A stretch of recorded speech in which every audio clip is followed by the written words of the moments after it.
Hello and welcome in, everybody. It's another edition of Esports Weekly. I'm Ryan Bailey. I'll be your host as per usual. We got a jam-packed show today. A lot of SPL to go over in particular. Of course, we'll also touch on the Smite Console League and the Smite Minor League toward the back end of the show. But I do want to start with where we talked a lot about last week, and that's what Dignitas was going to do in a big week for them. They were coming off a bit of a rocky start, I'd say, to Phase 2, and they had two big matchups last week in Pittsburgh Knights and in Splice. And we were saying that this is going to determine where we feel like this team is going to be moving forward. I mean, Phase 1, Dignitas, clearly one of the best teams in the entire league. So where are they going to be when it came to Phase 2 after Midseason Invitational and the Renegades really ascending quickly to take over that top spot in the SPL? Well, we got our answer. I would give their, if this is the test week and I'm teaching them, I'd give their grade as a B. And I almost went B+. And my reasoning is that their opening game against the Pittsburgh Knights was incredibly impressive. And I feel like we could really see the amount of time and effort and game planning they put in order to beat PK on Thursday. It worked out well for them. PK did adjust pretty well and made some games difficult down the road, but Dignitas ultimately ended up winning and got a lot of credit for that. Now, normally it sounds like, hey, that should be an A, right? Maybe even an A+. You can't expect them to go undefeated against PK, a team of that caliber. So a 3-1 or 3-2 doesn't really matter. You got the win, that's what matters. And I agree. But then Splice happened. Then Friday happened, and Splice just looked like they outclassed Dignitas. And at some point, as the teacher, you got to go, I don't think you were that equipped for that game. I don't think they were that equipped for that evaluation. Splice is on a different level right now. But we got what we wanted out of that week as Smite fans, as Smite analysts, all that kind of stuff. We got what we wanted. We got a better understanding of the hierarchy of the SPL right now as we stand. And Dignitas is clearly in the second tier. It's not like they're super far away. They might be the top of the second tier. In fact, I think they are the top of the second tier right now. But they're in the second tier. The top tier, Renegades, Splice, Rival. In that order. It wasn't just Dignitas that played last week. Let's take a look at the schedule so you can see what else everyone had in store. E United managed to crush down Obey Alliance. Obey did take a game off PK on Friday, and quite a good showing. Again, Dignitas and Splice was close. It's not like Splice completely wiped the floor with them, anything like that. Dignitas at the top of Tier 2, but they are in Tier 2 right now. Now, like I said, the top tier for me overall is Rival, Renegades, and Splice. Not in that order. It's Renegades, Splice, Rival. It's actually the other way around. But we'll see if Rival can bounce up those standings, as they will be playing the Renegades later on this week. So it should be a really good time. Look, overall, I really feel like this league right now is the most competitive it's ever been.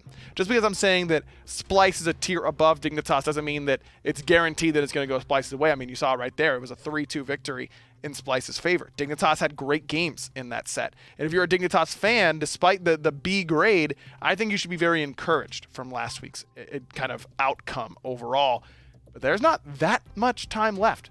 It's 13 weeks in a phase? We are going into week number 7 right now. We're halfway through, and it's time to get down to brass tacks and realize that you've got to play catch up if your name is not Renegades.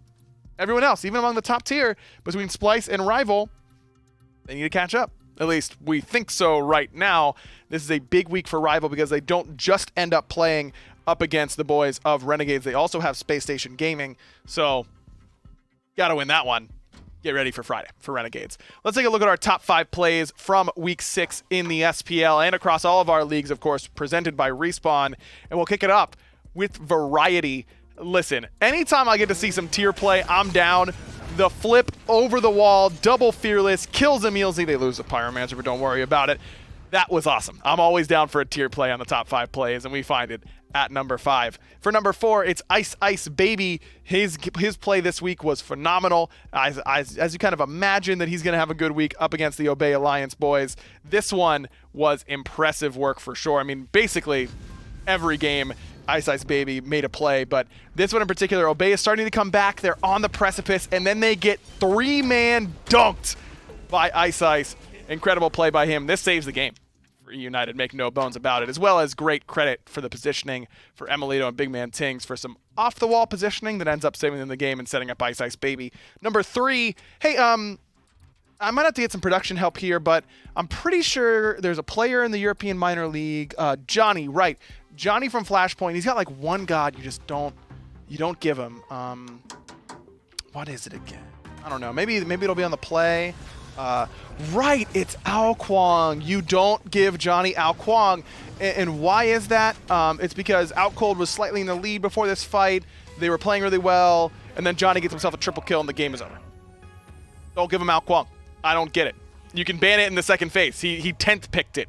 I don't understand. I don't get it, and I never will. Number two, look, number two is one of those plays. We had a lot of really top-end plays, but this was weekend making huge plays. Look at that. When you get to play an assassin, you get to do stuff. Could Terra have done this? I don't think so. Weekend wins Obey Alliance the game against the Pittsburgh Knights. The Pittsburgh Knights with his Thor play in game one of that set. Weekend should play more assassins. Just an opinion, I suppose. And number one play of the week comes courtesy of this actual week. If you weren't watching on Monday in the SCL, Wolves has had a passive for a long time that I've been adamant that he does more damage than everybody else. But you don't group up on top of King Arthur, man. I get it. He's only level 10. He's crippled for a minute. You don't do this. Yeet! Crushes him with the triple kill, the overhand smash. Wolves does eventually die, but it takes a little bit. Don't, like, he's got an ability that goes like this, and then an ability that goes like this. Once he does this one's coming. Don't stand like that. That's my help to the SCL. Don't stand like that against Wolves. That's a bit of a tip for you guys. Let's take a look at the schedule that's upcoming for this week in the SPL. As I mentioned, it's a big one for Rival. They start off with a game that they should be able to take easily in Space Station Gaming. SK Renegades is going to be sneaky fun. Make sure you tune in on Thursday for that one, no doubt. And then Friday is going to be a barn burner to kick us off. Rival Renegades, two of the best teams in the league. By my estimation, teams 1 and 3 in the power rankings right now. Rival might be able to bounce up and reclaim that top spot if they are able to win convincingly on Friday. But this is one that I've been looking forward to since the midseason invitational, and you should be looking forward to it as well. Then E-United versus Space Station Gaming. Space Station, of course, taking likely the worst loss in SPL history in Phase 1 at the hands of E-United after winning the first 2 games by way of E-United not being there and then getting reverse swept. Maybe this could be the beginning of the redemption arc. This would be a good way for Space Station to get it if they can find a victory on Friday. So stay tuned. We're going to be going over all of those teams and more when we come back here on Esports Weekly.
Welcome back to Esports Weekly, everybody. As I mentioned, Rival is in that top tier of teams right now, but where do they rank among those top tier of teams?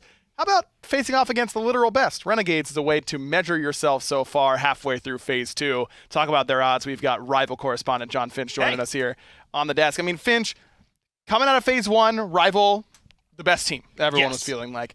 Then a disappointing MSI, an okay phase 2. They've looked really good against everyone except for Splice. Right. But I think this is their biggest test yet. I do think so too, and this is a huge week for them. They definitely understand that as well coming in. I had a chance to talk to PBM this time coming into this week, and he gave me a ton of information. He was at the gym, but he took some time to send me a whole bunch of stuff out of the team's feeling. And they said this week could be huge, not just because of the teams are playing, but they have a really good chance to get towards locking up that 1 seed. If they can get both wins here, and I mean overall, if they're able to get both these wins away from this week, then it'll be huge for them. So they're taking 100% serious. They know how big this week is. They're coming in ready. Yeah, is there any concern because they do play Space Station on Friday or on Thursday and then Renegades on Friday? Space Station is the team that no one is expecting anything out of these days. Yeah. They are the bottom seed in a lot of power rankings. Is there any concern for you that they might overlook Space Station? Maybe. Before I heard from PBM, there might have been, but he said he actually thinks that's one of the team's issues was that they didn't prep for everybody equally. That maybe, and they're going into some matches where they were expected to win, in quotes, that maybe they wouldn't have, prepared for them the right way. That's out of the window, he said, for the team now. They're making sure that for everybody, they're going to be prepping the exact same way. So I doubt Space Station's going to be able to catch this team off guard if that's a renewed focus for them. You mean like theoretically if they were going to play like a minor league team at a LAN, they may not have in the past prepared as hard as they should have? That might have been something that may have happened to them once. And it's interesting that you bring that up. Because of that loss to Armada that we're referring to, they actually didn't play Renegades in MSI. Renegades technically got the title without going through Rival, right, of being our current top teams. So that's why I think this set's huge. Technically, Renegades haven't been tested by Phase 1's best.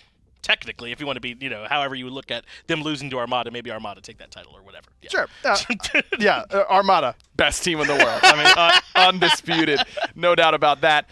I mean, that is, I think, where I want to focus, though, is the overall team environment right now. I mean, so many players from Rival have had great seasons so far, but a lot of the talk is still around FineOK, the way that he has played in the solo lane. He's got Aqua and Nika this week. Yeah. How do you think he matches up there? I think FineOK has a pretty important matchup here against Aqua and Nika, but I do think that we still favor Aqua in both, or not Aqua, but FineOK in both of those matchups. He's going to be huge for them in this one. I mean, you can see why I called it Rankings Whiplash. They're going to go from Space Station all the way down to fighting Renegades later on.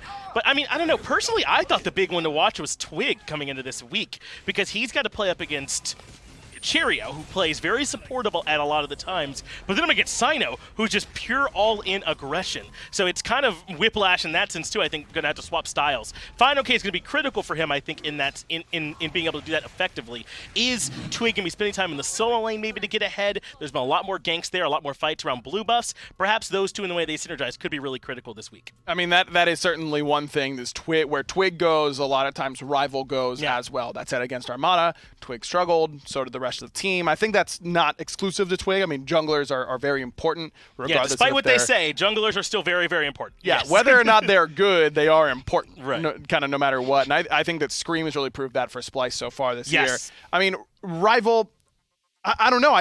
I feel like if they win this set against Renegades, are they again the best team in the SPL? Is it that simple? I think so too, even though they lost to Splice. And I think people are kind of giving too much weight to that loss to Splice. I know that team is really strong. But Rival, I mean, they were telling me themselves, they felt like there were a lot of unforced errors that they made in that set with that loss.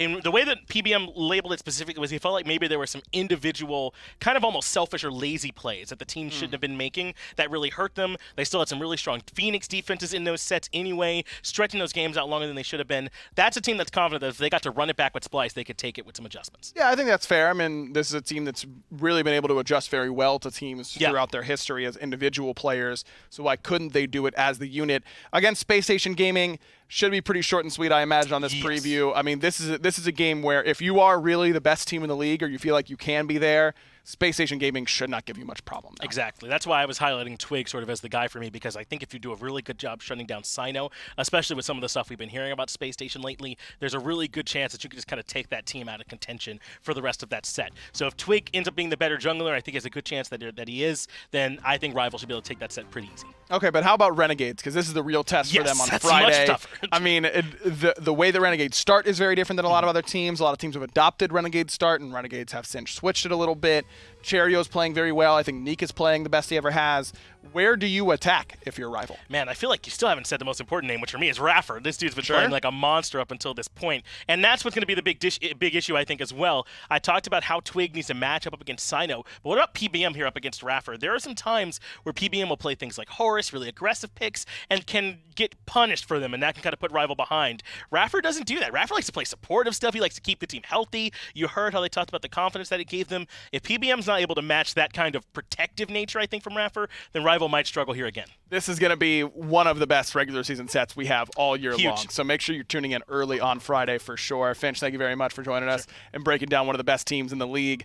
Now we've got to talk about what has been the other end as of late. Space Station Gaming trying to return to their former glory. Stay tuned. We'll see if they can.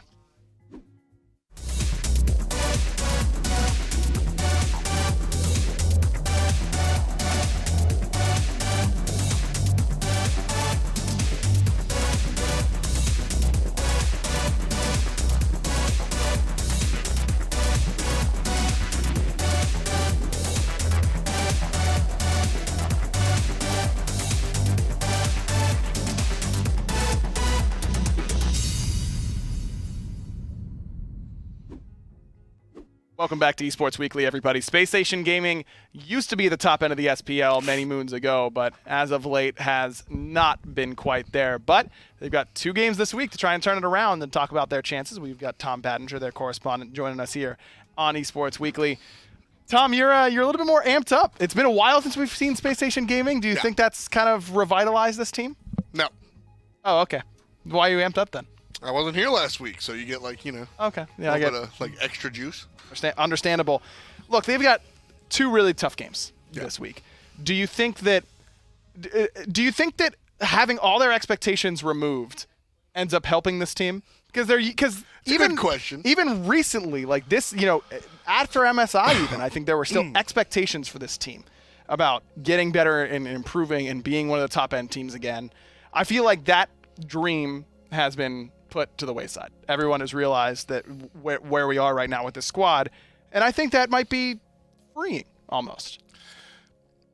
Yes, I think in theory it's freeing, Ryan. At the end of the day, we say often when it comes to sports and competition that there's a percentage that's mental. Yeah. It's not 100%, and so you've got to be good at the game, man. And so is that freeing? Will they improve? Maybe. Will they find wins? I just don't think so, man. I hate to be the guy coming up here and saying it's not going to happen, but it's not going to happen. I mean, what is the team mentality like as of late?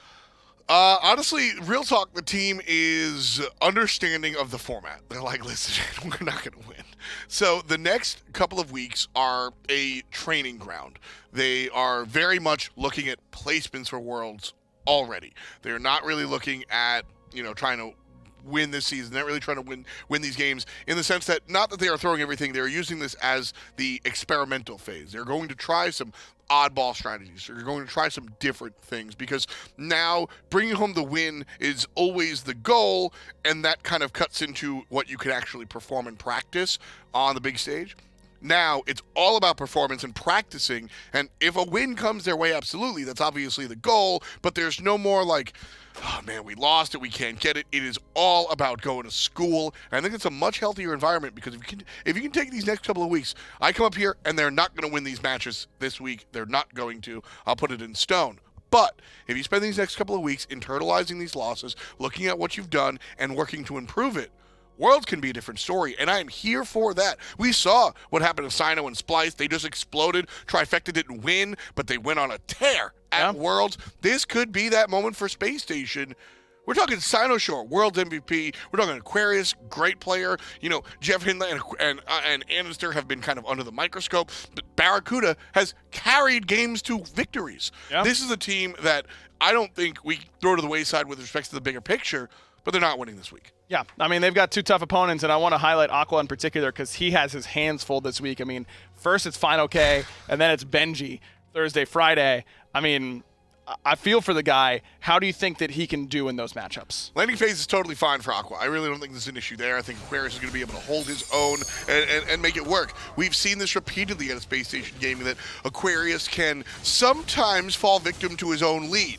I have a phrase I say: play your lead, but don't let your lead play you.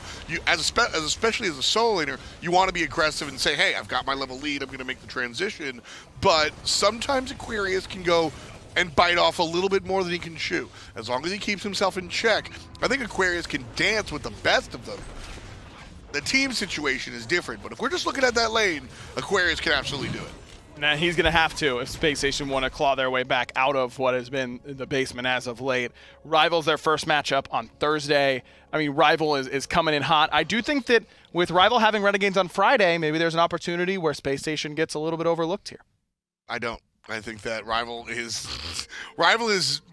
there are 3 teams, in my personal opinion, that are the conversation for the best teams in the league in the world, and Space Station is very far away from that. I think Rival can come in not thinking about Space Station and still bring home the win.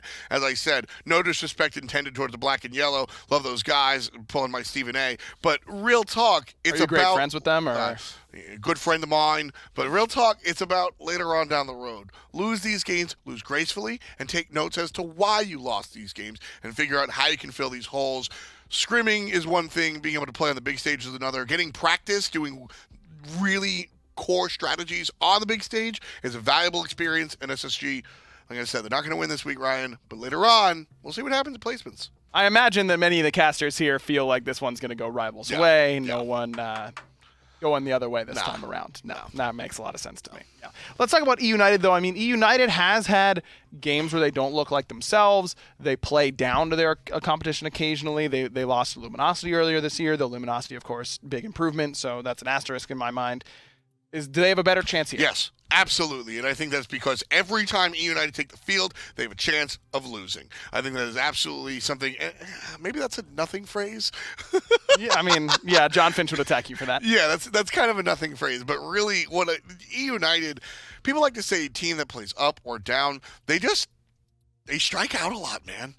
Like, they're Aaron judging it. Yeah, they're Adam Dunn in it. They go up there and they swing for the fences, and sometimes BMT goes 10-0. I do think that if I was a Space Station player and there was one game that I could win, if it's not like the best team or whatever, I think getting revenge against the United for what happened to us in Phase 1 would be the best motivational sort of boon I could give myself as a player. And if there's any credence to like saving your gas from one game to the next, which I don't think there is. I think you go out, you try your best against Rival, and you go out and you try your best against United. United is a reachable goal. Sure. If Space Station Gaming win against Rival, I'm buying a lottery ticket. If Space Station Gaming win against United, I'm going, all right, that makes sense. I can see it.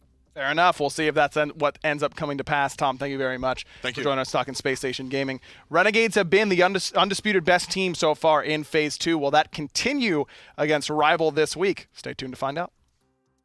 What's up, Smite fans? Aggro here. Listen, you guys have been loving Roll Q. We've been loving the support you've been giving it. And really, we're just trying to listen to what you guys want. And what everyone seems to want to hear about is jungle right now. All this talk on Twitter. Jungle's bad. It's worthless. My role sucks. It's all nonsense. And I sat down with 4 of the best junglers to ever do it in order to see if they think that's actually the case. Hopefully you check it out.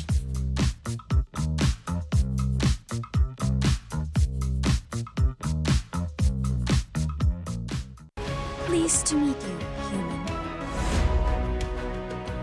I don't have a spirit animal because I am the spirit animal. Stay back or you will not like what happens next. You never know what we might be up against. This should keep us safe. Humans think I'm indifferent, but I just don't have any thoughts left to give. Welcome back, everybody. Everyone is chasing the Renegades right now, but they've been riding away on the horse for what feels like a couple weeks. It has been a couple weeks since mid-season invitational. We've got Anatoly, the correspondent for Renegades, standing by here. Toly, I mean, Renegades have been the best team in the league since the mid-season invitational. I don't think anyone is really contesting that. But I feel like this is their biggest test yet. Even against Splice, where they had the rematch, yes, I still felt like Renegades were pretty heavily favored. I don't know how much I feel that way. I feel like Rivals coming up. I mean, when you're number one, you've got the target on your back, right? I mean, are Renegades ready for this sort of matchup? I think they are because of the fact that they beat Splice, Renegades beating Splice, but then Rival lost to Splice. So based off of those, you would think on paper that there should be a slight edge going into Renegades, but this could be a back-and-forth matchup. You never really know because the last time that these teams faced off was in week number 12. It was Rival with a clean sweep. But then again, it doesn't matter how you end that split if you're able to still go undefeated in the midseason invitational. Exactly, but they didn't have to play Rival is the big thing. I mean, That's true. They didn't play Rival at that midseason invitational. I mean, I just feel like Renegades are still in the position, though, where they're able to set the pace of the meta. I mean, everyone is still chasing what they're doing. I mean, we've seen a million on-her picks exclusively because Dardes played it really well for a long time. I mean, I feel like Renegades is just a matter of do they have something else ready to go for when someone has figured out the meta that they really developed during MSI. And it's not just the on-her for Dardes. He's been playing the Shibalanke now as of recent outside of the Amusin Cobb. So you got to watch out for Dardes, but you also have to watch out for Nika. Between these two players and the current active Season 6 players outside of Baskin, the inactive SPL player that has 8.4 KDA, Dardes is at number 2, and we have Nika at number 3. And the only thing that separates these two players is 82 over 100,000 of a fraction. Wow, that is crazy. Yeah. That is very, very close for sure. I mean, these guys have really dictated the meta for quite some time now, and I feel like they are hard to pick and ban against. We've seen teams try and ban out Raffer a whole lot, but his God pool is proving to be too big to ban out. I mean, where do you go against the Renegades? It's hard. I think you do go on Raffer because out of all the players in the Renegades, Raffer has the least diversified God pool, at least in the terms of what he's picked so far in Phase 2, having played only 4 different gods in 8 games, whereas Nika having playing 6, Cherio playing 6. So I think you don't focus on the soul lane or the jungler. If I'm on Rival side, I think I'm leaning a little bit towards that long lane. The Arkle versus a Funballer matchup should be a spicy one. Yeah, Funballer has been the one to play the most different things, I think, in that long lane. He'll still play the Hunters from time to time. He'll pull out the Chang'e, he'll pull out the Zhong Kui. Arkle has only played traditional. He's only played Hunters and things like Chronos. Do you think that helps Renegades? I think that's going to help them a lot because so far, Arkle has played 5 Hou games and also 4 on-her games. So he's very easy to ban out, having only played 4 different gods in 12 games, whereas we're seeing on the side of Renegades, Funballer playing 5 different gods, mostly Thoth, a little bit of Oleron, so more magical focused. It's going to be a lot of fun, I think, to watch that long lane and how well Funballer can handle a guy who's playing very traditionally right now, but that's not who he's got to go up against first. First, it's SK Gaming on Thursday, and this is not an overlooked sort of match. Are you concerned the Renegades might be too focused on Rival for Friday? That could be the case. You never really know how they have been preparing to go for 2 teams in 1 week. There's a lot of preparation that each of these teams take into one specific match to be able to double load that into 2. They have to make sure they watch out for SK because Sanford Soccer could be bringing the heat. I have to be worried a little bit for Cherio in that matchup. Especially with the way Sam has been playing as of late. He's been playing very well, and Zapman had such a great Phase 1 and really soloed basically everyone he played against.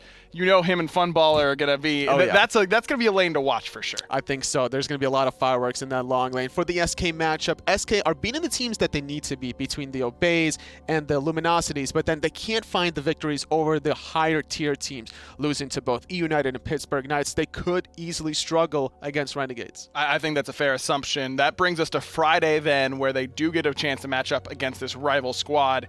Basically, anywhere you look, I think there's a really fun matchup to watch. We talked about Funball versus Arkkill, FineOK versus Nika, I think is going to be a great one. Where are you looking in this matchup? I got to look at the long lane, like I mentioned before. I think that if you can take out the Hou-Yi and the Yonher from Arkkill, I'm curious to see what he's going to select, especially against such a diverse god pool coming out of Funballer. But then the opposite side lane, the Soul Lane matchup, like you mentioned, Nika versus FineOK. As much of diversification that Nika has, FineOK with more. That's right. FineOK will play just about anything under the sun in Smite in that solo lane. Plus, we haven't even got a chance to talk about PBM versus Raffer. I mean, these are the 2 leaders for these teams. And I think that when you see PBM kind of get taken out of the game against, like he did a little bit against Splice, like he did against Armada, that's where Rival tends to struggle. And I wonder if Raffer and the rest of Renegades are going to really try and focus Mike out. Could be the case. They both prefer their Kumbhakarnas from time to time. The Horus could be a highly contested pick going into this matchup. I think that where these 2 players start start. We haven't seen any speed buff invades from either of these two recently, but the way Twig has been playing in the jungle with the Habwas, the Odins, the Ares in his very last set up against Splice, that could be a target point that Renegades could exploit. Certainly possible. Let's take a look and see what all the casters have to say as far as predictions go, and I'm anxious to see. It is all Renegades. That is crazy to me. Well, that's against SK though, right? No, that's against Rival. That's the predictions against Rival. Yeah, I'm shocked that it's all Renegades. Not to say the Renegades aren't favored, because I do think they are, but this is Rival we're talking about. Yeah. Are you surprised by this? A little bit surprised that no one chooses Rival. And Right. who's the Rival correspondent? Is it Finch? It is Finch. Yeah, so even Finch not going for his own team. That's right. Wow. Hey, I mean, when you've been playing this well for the Renegades, I mean, I can't really blame them. How about for you? Which way do you think this is going to go? I'm going Renegade still. Even though they did lose to Rival in Week 12 of Phase 1, I think this is still a very strong, momentum-driven team off of MSI. Do you think it's going to be a 3-1, 3-2? 3-1, probably more realistic. I could see it going 5, and if it does go 5, that would be Rival's best shot at winning. So if Renegades win against Rival, they've already beaten Splice again this phase. Are they going undefeated the rest of the way? I mean, they still have tough teams, of course, do. Dignitas, PK, but as I was saying at the top of the show, I really feel like the top 3 right now are undisputably Renegades, Splice, Rival. Do you think they go undefeated if they win? It's hard to say because outside of those teams you mentioned, there's also E United you have to watch out for. That's a sleeper team that can easily just turn it on. You never really know what their ceiling is. Sure. I completely understand. We'll have to wait and see. Totally, thank you very much for joining us talking Renegades. Speaking of sleeper teams, you can never really know what to expect. SK Gaming have a chance to upset Rival on Thursday if they're overlooking them. We'll talk to Tom Baddinger on the other side to see how they're feeling about their odds.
Welcome back to Esports Weekly, everybody. SK Gaming has been a team that I feel like every week we talk about them, it's, well, they might go off this week, and they might go off this week and beat the Renegades and be the first team to do so since the midseason invitational. We've got their correspondent, Tom Baddinger, joining us here in studio.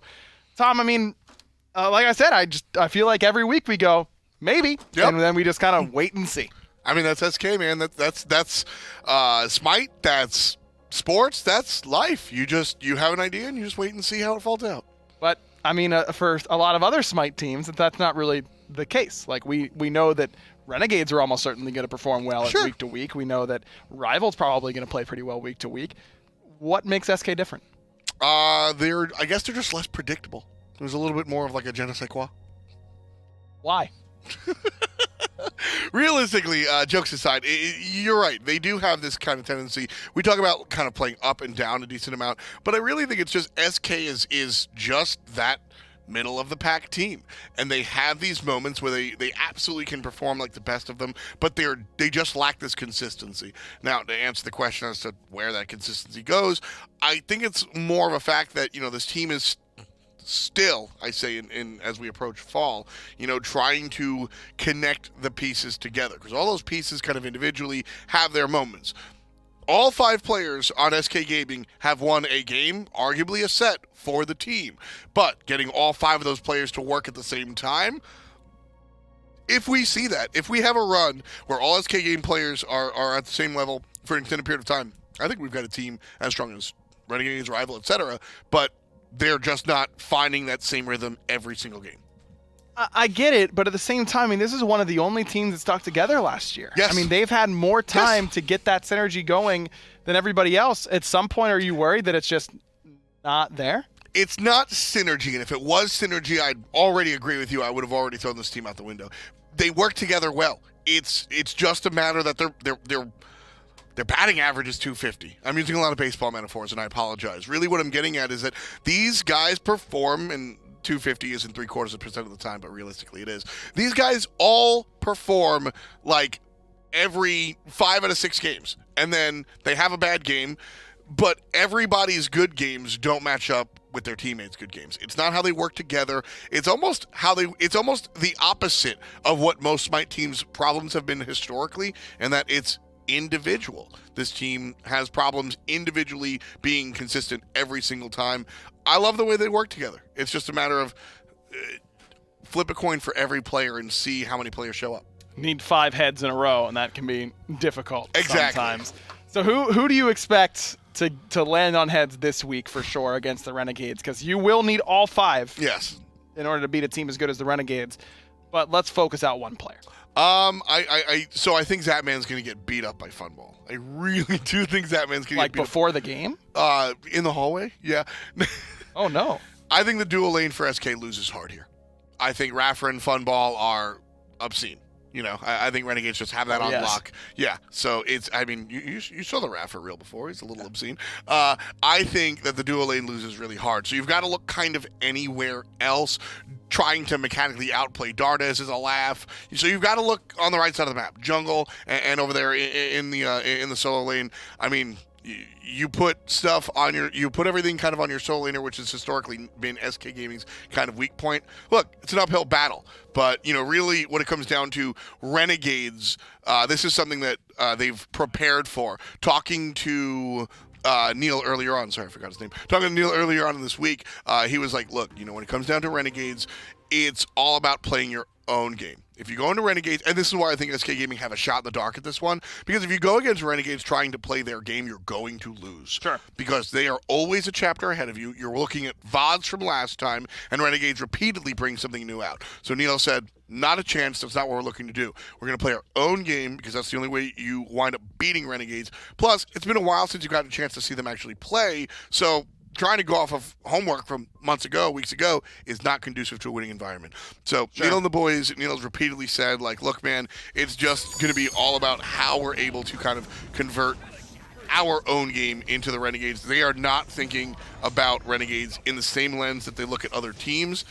And again, like I often say up here, that mentality, I think, is a winning mentality. Now, Sam, for soccer, you mentioned the right side of the map. I mean, it really runs through him. I think Sam has been playing a lot better as of late. He Yes. seems to have found a stride a little bit. But you've got a tough task. I mean, Cherio plays very differently than a lot of other junglers, I feel.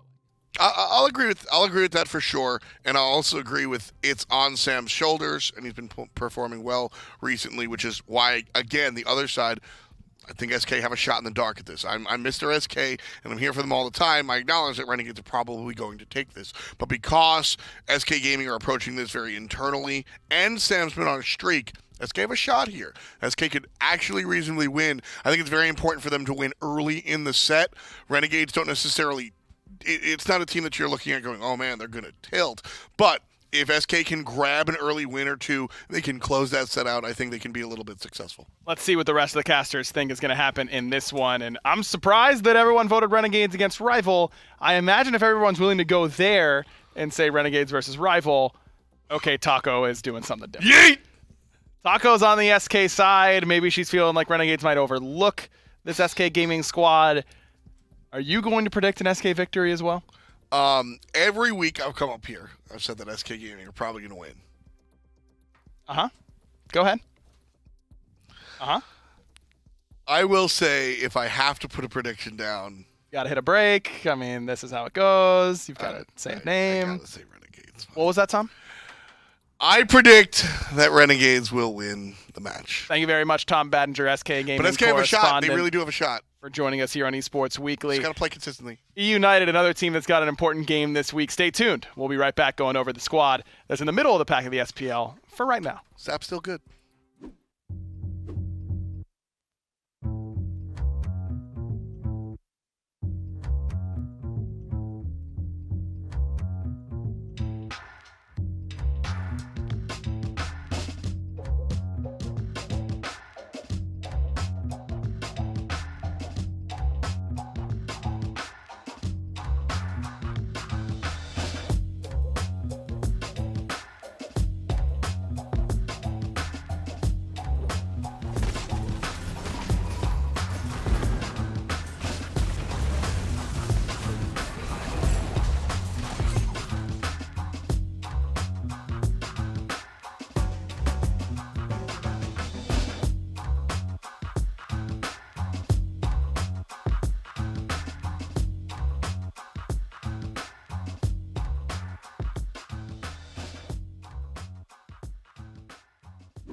Welcome back to Esports Weekly, everybody. E United is a team that we expect great things from, but might not always get.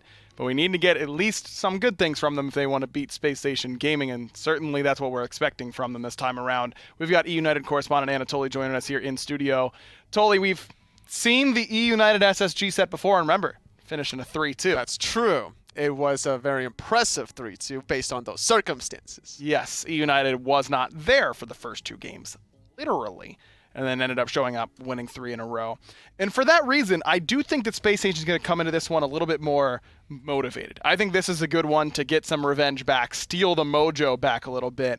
And I wonder if United is going to be ready for that level of intensity that I'm expecting from SSG. The only difference here outside of the Space Station Gaming roster changes was the fact that Vedium was in that matchup, but I think that United only got stronger with the addition of Emilito. Since Emilito's introduction back into Season 6 SPL, before this last Obey set, he was being prioritized in picks and bans. He was trying to get his pick up very often. And in the 29 games before the Obey set, 4 of them were post-secondary ban phase. So in the remaining 25 games, 17 of them were actually first picks for Emil, whether it was Order or the Chaos. But in that Obey set, all 3 of those games were last pick for Emilito. So making a hard 180 switch up, finding the 3-0 clean victory against Obey Alliance, and against Space Station Gaming, a team that's basically cursed, it feels like. Couldn't find victories over both Dignitas and Splice, which is understandable, but then losing to Obey Alliance in the fashion that they did, it just doesn't feel anything is working for Space Station. Yeah, I think last time you were previewing a Space Station set, you said they haven't won a game since April? Something like that, yeah. Yeah, it's September, by the way. That's a long time. A set, not a game. Just a set. Yeah, a set victory, of course. And really, I do think a lot of it traces back for me for that back-breaking loss against this E United squad. But E United has shown a propensity to maybe not prepare super hard for teams that they're expected to beat. I mean, they had that trip up a little bit earlier in the season. Do you think that has reignited their focus towards some of these lower-end teams? I think it has, because after losing to LG in a very epic 5-game set, the way they were able to dismantle Obey Alliance, it looked like they took that really to heart. It seemed that there was something that clicked with them, like, okay, we have to pick it up if we want to be better than just this middle-of-the-pack team. I think that United's ceiling is very high, and they have the capability of beating any team in the league, depending if they show up. That is certainly a possibility for a team when you've got Benji doing Benji stuff over there in the solo lane. This dude has been consistent basically all year long. When we're talking about the consistency issues for this United squad, I think those really don't extend to Benji. I think he's been great this year. I agree. This is the matchup to watch. It's going to be Benji versus Aqua in the Space Station Gaming set. So 2 aggressive North American soul laners with very similar god pools. King Arthur, Jormungandr not so much, but the Achilles as well could be highly contested. This Benji King Arthur has been dominant so far this year. It seems like a lot of other players are starting to move away from this pick. Benji, not exactly the case. He has been crushing it on the King Arthur as of late, and probably will continue to do so. I'm also looking at Ice Ice Baby. Sino, a very, very aggressive early game jungler, wants to gank early and often. Ice Ice Baby can get into those sort of rhythms as well, and I wonder if there's going to be some contention for gods like Ratatosker that can set you up for early success. It's possible. They're going to need to really focus out Big Man if Space Station want to get a victory today, because Big Man's god pool is so diverse, having playing 9 different gods in 12 games.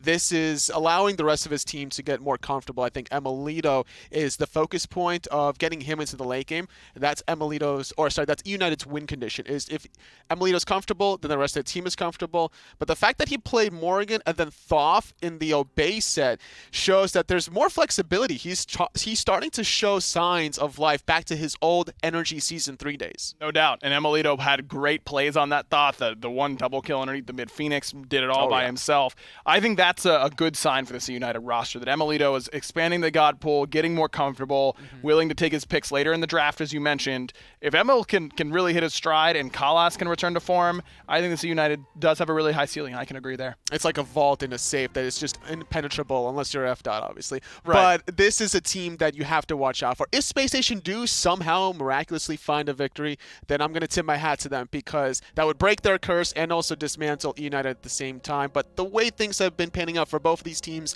all signs are pointing towards United. I imagine that a lot of the casters are leaning that exact same way.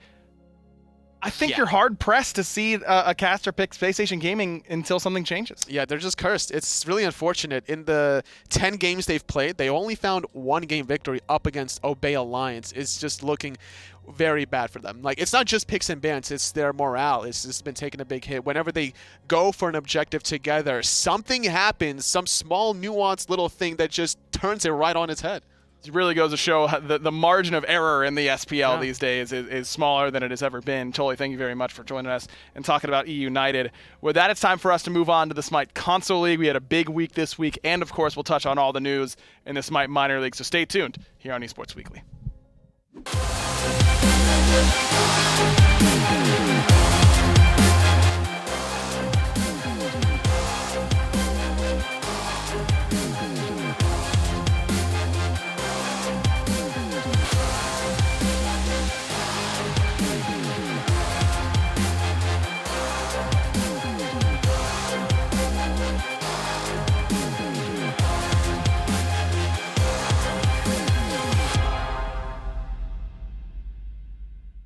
What's up, Smite fans? Aggro here. Listen, you guys have been loving Roll Q. We've been loving the support you've been giving it. And really, we're just trying to listen to what you guys want. And what everyone seems to want to hear about is jungle right now. All this talk on Twitter. Jungle's bad. It's worthless. My role sucks. It's all nonsense. And I sat down with 4 of the best junglers to ever do it in order to see if they think that's actually the case. Hopefully you check it out.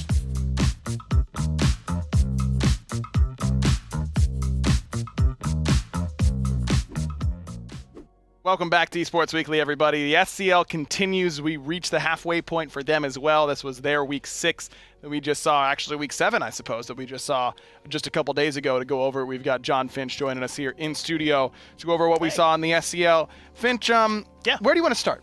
PS4 EU. That's the first card I have here, so I'm down with that. Yeah, cool. That sound good? Yeah, that sounds good to me. And if PS4 EU continues the way it has been, it's going to be a close season, it feels like. I mean, Out Cold was the team to beat, might not be any longer. I'm right there with you, man. Out Cold win, but I don't know that I necessarily want to call them the front runners. That's why I wrote that into the lower that's third. A nice lower third. There. Exactly. Yeah, it sums up my feelings here perfectly. Aerial Arise is a team that I kind of have been watching. I've been talking about the synergy between Sarpei and Ollie for a while here now. Kana obviously looks really good over there in the solo lane. So these two teams are neck and neck right now. And if I'm correct, these two teams actually play each other next week as well. Ooh. So this 4-2 matchup between these squads is about to be put to the test, and we'll finally have our clear front runner.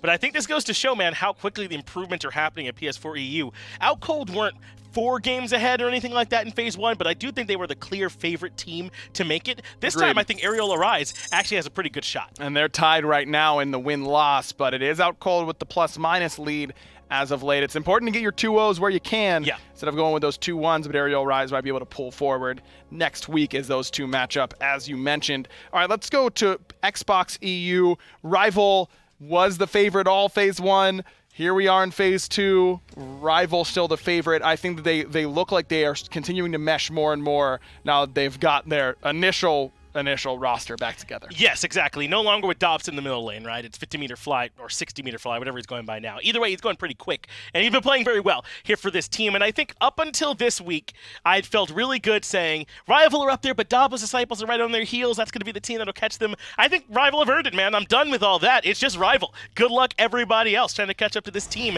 I really do think they finally got to the point where they're just the best squad. And Fly continues to be a nutcase. Even when he was on Davos, he was playing very well for them too. So clearly that talent that he has can transfer back and forth. But like you said, it does feel like now this entire team is playing at a level that's hard to beat, especially when sometimes Predators can, take bad fights and still come out of them on top anyway in 2v1 scenarios. That's when Rival looks like you can't beat them. Yes, that's going to be a bad sign for you moving forward, for sure. I don't think there's any doubt about that. Rival undefeated so far, 6-0, have really wiped the floor with everybody else. Dabo's Disciples have taken care of business against Hive Central and Team Jellyfish, right? But have yet to defeat Team Rival here in this phase.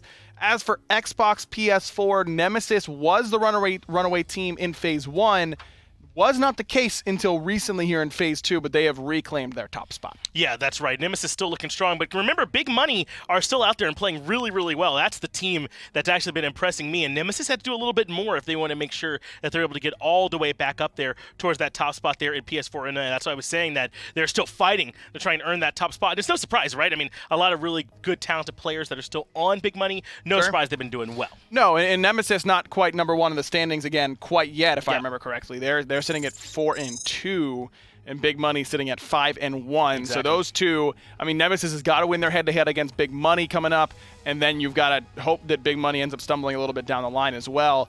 And that's crazy to think that Nemesis is sitting at 4-2 right now with all the competitive experience they have underneath their belts. Yeah, and it's not just Big Money. They dropped 1 to Big Money and 1 to Ebog here at this point, so they've struggled against both those two teams. They have been playing with Coils. They've had Covey listed as a sub for that team. Yeah. I'm not sure if that's Covey not being able to play or exactly what it is with the team. I haven't had a chance to reach out to them yet, but maybe they think Coils is their better look, or they've just been waiting until Covey can get back in there. But either way, they've had some struggles. I think I recall seeing on Twitter that Covey's stepping down and taking some time away. I wonder if that hurts him for sure. Yeah, I mean, it's a dude who has a lot of competitive experience, so certainly is an option.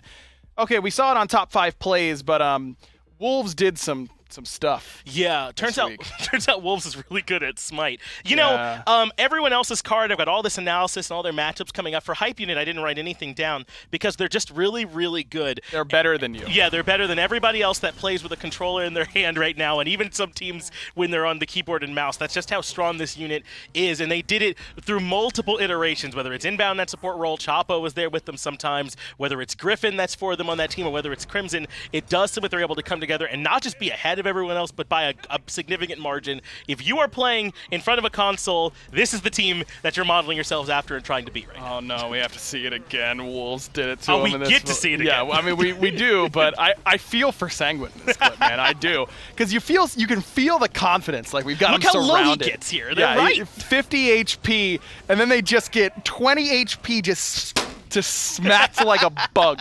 3 people. Yeah. I mean, I've never gotten 3 flies with 1 fly swatter, but I imagine it felt a lot like that to Wolves. And Wolves, man, I think he's the best player on the console, and it's been that way for a while now, man. Yeah. He just makes plays like that routinely on King Arthur, on Odin, whatever it is you give him over there in that solo lane. He makes big plays. And then if you somehow slow him down, I don't know, maybe Layers or Boronic or Inbound or Crimson will make some plays. Those guys are pretty good, too. That's the thing. I agreed with you for almost all of competitive Smite console history. I think Wolves has been the best player until recently, and I think it's been his teammate Layers that has passed him. I think I can hear you on that. I think I can hear you. And it's like, well, great. And then you know who's probably number 3? Boronic. Yeah, right like, there next. good luck to the rest Just a stacked team, man. of the North American And for what it's SCL. worth, Blanche has actually played really, really well. I've been looking back at them, Delny, Keegan, Fatal Ghost, and Garu. I mean, this is a stacked squad, too. If they were in any other region, I think they'd be the top team. They'd be sick. Yeah, unfortunate that they got to play Hype Unit all the time. It's just like being a really bad team for a long time, and then you finally get good, and you have like a couple 100-game win seasons, and then you realize St. Louis Cardinals are in your division, and you'll never get a chance to win It's just anything not ever happening, again. And I'm scarred as a Pirates fan. Someone please help me. Finchu, thank you very much for joining us to talk some SCL. The minor league, there's been a lot of news and a lot of notes on that, so stay tuned. We'll be right back to cover the SML.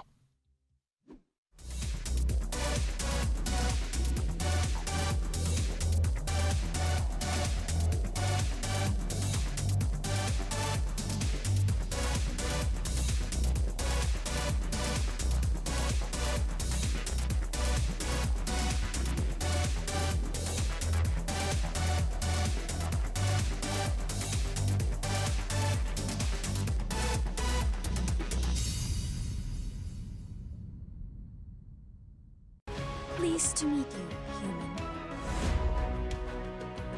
I don't have a spirit animal because I am a spirit animal. Stay back or you will not like what happens next. You never know what we might be up against. This should keep us safe. Humans think I'm indifferent, but I just don't have any thoughts left to give. Welcome back to Esports Weekly, everybody. The Smite Minor League happened just yesterday, and plenty of news and notes. But first, let's go over what happened in Europe, because this is a region that continues to get more and more competitive as the year goes on. Remember, Phase 1, it started out where everyone was exactly the same. They were all sitting at like 3-3 or 4-2 or something like that. And then eventually, Flashpoint and Simplicity broke away from the pack. But now they're starting to regress back, and maybe not so much regress, but the entire region is getting a little bit stronger. Horizon Union has joined as one of those expansion teams and have looked very, very good, including a big win up against Queso this week. I mean, that was impressive from Horizon Union, and if that team continues to get better, remember, it isn't just like this is a fluke. They beat Exordium, and then they beat Queso and just had a good week or anything like that. The week before, last week, they nearly beat Simplicity. Yeah. That Simplicity team. I mean, this Horizon Union team can really compete. They have to get over the hurdle. Queso is a team in the middle of the pack right now. Outcold Gaming is still a team in the middle of the pack. Right now, the top two teams in Europe, despite the region being close, are still clearly Flashpoint and Simplicity. And Flashpoint nearly ended up taking a spill to Outcold this week. Outcold looked great in Game 1, and then they make the fatal mistake of not banning Alquan against Johnny. Like, we've been knowing that you can't be giving him that pick, man. That game was close until, ultimately, it wasn't. Or no, I don't know. It just wasn't. On the other side, Simplicity, they had their way with Exordium. Exordium is a team, really the only expansion team that has not looked competitive quite yet so far in this phase, and that's to be expected with these expansion teams. It takes some time for them to kind of get used to this level of play, I think, and clearly has been a bit of a struggle so far for the Exordium boys, but I still expect Simplicity to be the top card. I think that they were the best team in the European minor league, really the best team in the minor league last phase after their performance, but I don't know, man. I really feel like Horizon Union's got some gas in the tank. Right now, we're all knotted up at the top 5-1 for Simplicity of Flashpoint. Both of them boasting a +7. Queso knotted at 3-3 without Cold, but those two do have differences in the plus-minus, where Queso slightly ahead. And then Horizon Union right on the tails of Queso and Outcold Gaming. So watch out. Make sure you tune in on Tuesdays, because the European Minor League has been a blast to watch. Now, on the other side of things, the North American Minor League was a bit of a rodeo, so to speak, this week. Unfortunately, we were only able to broadcast one of those games, and even that one had a bit of an issue. If you didn't hear, there has been a competitive ruling ruled against Grim Depths. I'm not going to go into it here on Esports Weekly, but that team, if you want to get more information on what's going on there, they have been removed from the league. Esports.com/SmiteGame or esports.smitegame.com, is the place to go to get more information on that.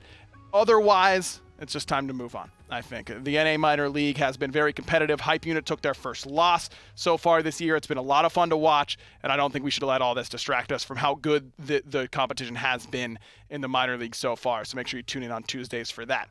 As for this week in the SPL, if you've been watching the show all day today, you've known that Renegades have a big test, not just on Friday with the boys of Rival, but also SK on Thursday. And SK is not that far behind in the standings, one spot, but a lot of difference in the plus-minus. Feels like the top 6 have been beaten up on the bottom 3 quite a bit so far this year. And that's kind of the way the cookie crumbles, so to speak. Sometimes that is how it feels a little bit top-heavy or bottom-light, and it just feels like the top end is so competitive that you kind of forget that the bottom 3 teams right now all have double-digit losses. No more than 2 wins in the case of Space Station Gaming, 1 win or so for teams like LG.